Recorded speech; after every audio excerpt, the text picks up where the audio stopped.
नमस्कार. श्री स्वामी समर्थ. कसे आहात सर्वजण? मस्त ना? मस्तच राहा. तुम्हाला सर्वांना आजचा दिवस खूप छान आणि आनंददायी जावो. काल रात्रीच मी असं ठरवलं होतं की उठल्याबरोबर आपल्याला ब्लॉग शूट करायचा आहे आणि त्यासाठीच ना मी सकाळी उठल्या ना ब्लॉग शूट करत होते आणि माझी रियासुद्धा आली. त्यासाठीच ना इथं मी तिला म्हणत होते की हाय कर मई, हाय कर. तर ती काय हाय करत नव्हती. काल आजच होती की काय नाही की तिलाच माहिती. तर जसं बांधकाम सुरू झालं आहे तसं ना आमचं हे रुटीनच झालं आहे. सकाळी उठल्या अगोदर बाकीची सगळी कामं राहू द्यायची आणि अगोदर ना वॉटरिंग करायची आणि झोपण्याच्या अगोदरसुद्धा एकदा वॉटरिंग करायची. तर हे 2 टाईम आमचं असंच चालू राहतं. वॉटरिंग करून आले की लगेच अंघोळ वगैरे केली आणि त्यानंतर मग चहा बनवला.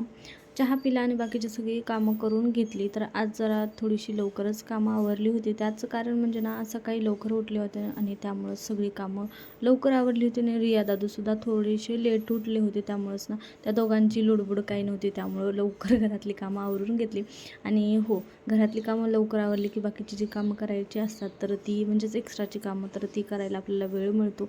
त्यासाठीच ना ह्या साड्या तर मी खूप दिवस झालं आणून ठेवल्या होत्या. म्हणजे यातल्या 2 साड्या आईच्या आहेत आणि 1 साडी माझी आहे. तर तुम्हाला मी मागच्या व्हिडिओमध्ये सांगितलेलंच आहे.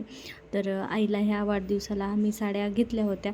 तर त्याचं ब्लाऊज आणि शिवायचं आहे आणि ह्याला पिको फॉलसुद्धा करायचं राहिलं. त्यासाठीच ना म्हणलं की चला याचे ब्लाऊज वेगळे आणि ह्या साड्या वेगळ्या कराव्यात जेणेकरून ना शिवायला टाकता येतील. त्यासाठीच ना अगोदर हे सगळं करून आणि वटपौर्णिमासुद्धा 15 दिवस राहिली. त्यासाठीच ना म्हणलं की चला साडीवरचं ब्लाऊजसुद्धा शिवायचे तर ते सुद्धा शिवायला टाकायचे. वटपौर्णिमा आणि संक्रांत म्हणलं की प्रत्येक बाईचंच महिन्याच्या अगोदर किंवा 15 दिवसाच्या अगोदरपासून तयारी सुरू राहते. तर माझीसुद्धा अशीच तयारी सुरू राहते.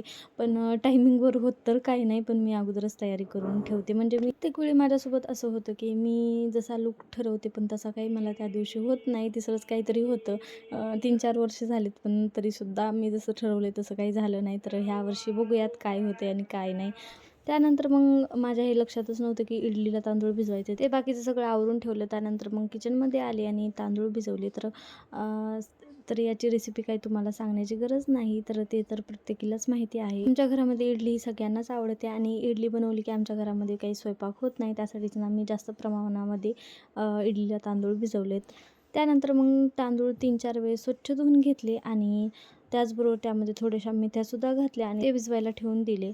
त्यानंतर मग बाकीची माझी छोटी-मोठी कामंसुद्धा करून घेतली कारण की ना वेळ होता आणि रिया दादूसुद्धा झोपले होते. ते काय मी तुमच्यासोबत या व्हिडिओमध्ये शेअर केलं नाही. कारण की ना शूट करायचं म्हणलं की त्याला खूप वेळ जातो. म्हणजे एखाद्या कामाला 1 तास लागत असेल तर तिथं 2 तास लागतात.